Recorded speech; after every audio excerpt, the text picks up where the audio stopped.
किसी गांव में एक साधु रहा करता था।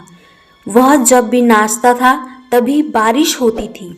इसलिए गांव के लोगों को जब भी बारिश की ज़रूरत होती तब वह साधु के पास जाते और उनसे अनुरोध करते कि वे नाचें, और जब वह नाचने लगते तो बारिश जरूर होती थी। कुछ दिनों बाद 4 लड़के शहर से गांव में घूमने आए। जब उन्हें यह बात पता चली कि साधु के नाचने से बारिश होती है तो उन्हें यकीन नहीं हुआ।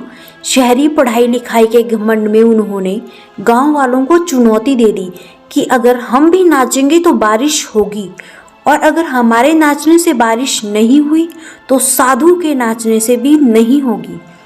अगले दिन सुबह सुबह गांव वाले उन चारों को लेकर साधु की कुटिया के पास पहुंचे। गांव वालों ने साधु को सारी बात बताई। फिर उन लड़कों ने नाचना शुरू किया। पहले लड़के ने नाचना शुरू किया।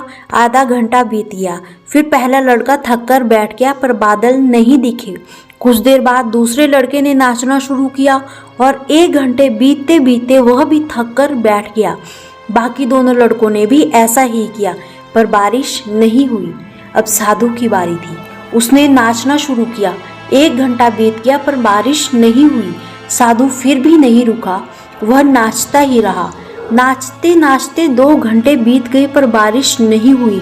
लेकिन साधु तो रुकने का नाम ही नहीं ले रहा था। धीरे धीरे शाम ढलने लगी। तभी बादलों की गड़गड़ाहट सुनाई दी और जोरों से बारिश होने लगी। यह देखकर चारों लड़के दंग रह गए और तुरंत साधु से क्षमा मांगी। फिर चारों लड़कों ने साधु से पूछा, बाबा, भला ऐसा क्यों कि हमारे नाचने से बारिश नहीं हुई और आपके नाचने से बारिश हो गई?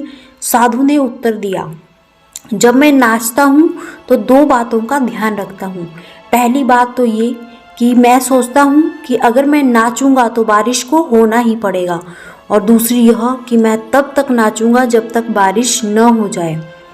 सफलता पाने वाले में यही गुण विद्यमान होता है। जिस चीज़ को करते हैं उसमें उन्हें सफल होने का पूरा यकीन होता है, और वह तब तक उस चीज़ को करते हैं जब तक कि उसमें सफल न हो जाए। इसलिए हमें सफलता हासिल करनी है तो इस साधु की तरह ही अपने लक्ष्य को प्राप्त करना होगा।